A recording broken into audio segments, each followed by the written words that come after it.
السلام علیکم سامعین، welcome to my channel voice of Mona. ہماری آج کی اسٹوری کا نام ہے طلب۔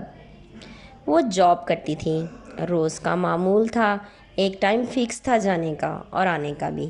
وہ ایک ملٹی نیشنل کمپنی میں جاب کرتی تھی۔ فیملی میں صرف ماں باپ اور 2 بہنیں تھیں، دوسری ابھی پڑھ رہی تھی۔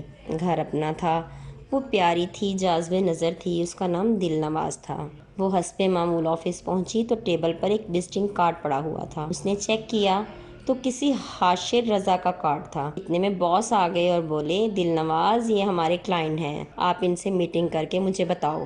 دل نواز نے بولا اوکے سر، میں بتاتی ہوں آپ کو۔ اس نے پھر اسے کال کی اور اسے آفس بلا لیا۔ وہ ٹائم پر پہنچ گیا۔ دل نواز سمجھ گئی کہ یہ بندہ ٹائم کا پابند ہے۔ اس نے ساری معلومات لے کر اپنے باس کو دیں اور ان کی میٹنگ بھی فکس کروا دی۔ اب وہ فری تھی۔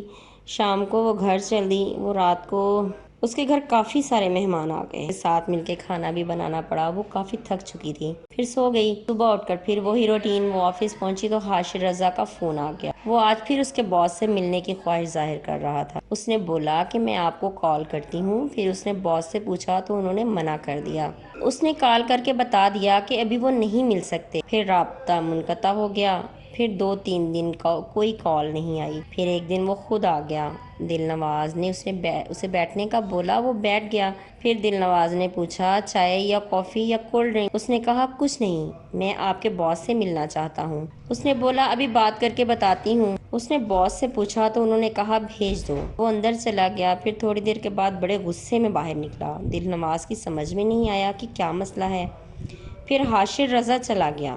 دل نواز سوچ میں پڑ گئی کہ کیا مسئلہ ہے۔ پھر بات آئی گئی ہو گئی۔ کچھ دنوں کے بعد پتہ چلا کہ حاشر رضا کو باس نے بلیک میل کرنے کی کوشش کی تھی۔ اس نے ان کے اوپر کیس کر دیا اور حاشر رضا خود آیا باس کو گرفتار کروانے کے لیے۔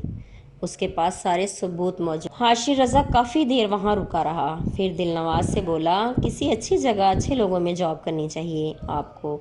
دل نواز بولی کسی کی شکل پہ تھوڑی نہ لکھا ہوتا ہے کون اچھا ہے کون برا۔ وہ بولا آپ مجھ سے رابطہ کرنا، یہ میرا کارڈ رکھ لیں۔ وہ چلا گیا۔ دفتر سیل ہو گیا۔ وہ گھر گئی اور اس نے بہت سوچا کہ اب کیا کرنا چاہیے۔ پھر اس نے حاشر رضا کو دوسرے دن فون کیا۔ اس نے بتایا کہ میں جاب کے سلسلے میں آپ سے بات کر رہی ہوں۔ حاشر نے اسے کہا آپ کو بتاتا ہوں۔ پھر حاشر نے اسے ایک بہت اچھی جگہ جاب لے دی۔ وہ جانے لگی۔ اس نے اس کا شکریہ ادا کیا۔ اب حاشر سے کبھی کبھی بات ہونے لگی تھی۔ وہ دل نواز کی خبر رکھتا۔ دل نواز اسے بتاتی رہتی۔ جاب اچھی چل رہی تھی، 2 سال ہونے کو تھے۔ حاشر رضا سے بات کرتے کرتے کافی عرصہ ہو گیا تھا۔ حاشر اب کافی بے تکلف ہو چکا تھا۔ وہ اکیلا رہتا تھا، والدین کا انتقال ہو چکا تھا۔ وہ اچھا خاصا امیر انسان تھا۔ دل نواز اور وہ ایک دوسرے سے اب ڈیلی بات کرتے تھے۔ ان کو عادت ہو چکی تھی اور عادت اب طلب بن گئی تھی۔ وہ ایک دوسرے سے بات کیے بغیر پریشان ہو جاتے۔ پھر ایک دن حاشر رضا کال کرتے رہے مگر دل نواز کا نمبر بند تھا اور حاشر شہر سے دور تھے۔ وہ آدھا ادھورا کام چھوڑ کر واپس آئے اور سیدھے دل نواز کے گھر پہنچ گئے۔ دل نواز کے والد کا انتقال ہو گیا تھا۔ حاشر رضا نے جب دل نواز کو دیکھا تو انہیں سکون مل گیا۔ انہوں نے کہا دل نواز نہیں رہ سکتا تمہارے بغیر، اب تو میری زندگی میں شامل ہو جاؤ۔ وہ مسکرا دی۔ جیتے رہیے، خوش رہیے۔ ملتے ہیں اگلی کہانی کے ساتھ۔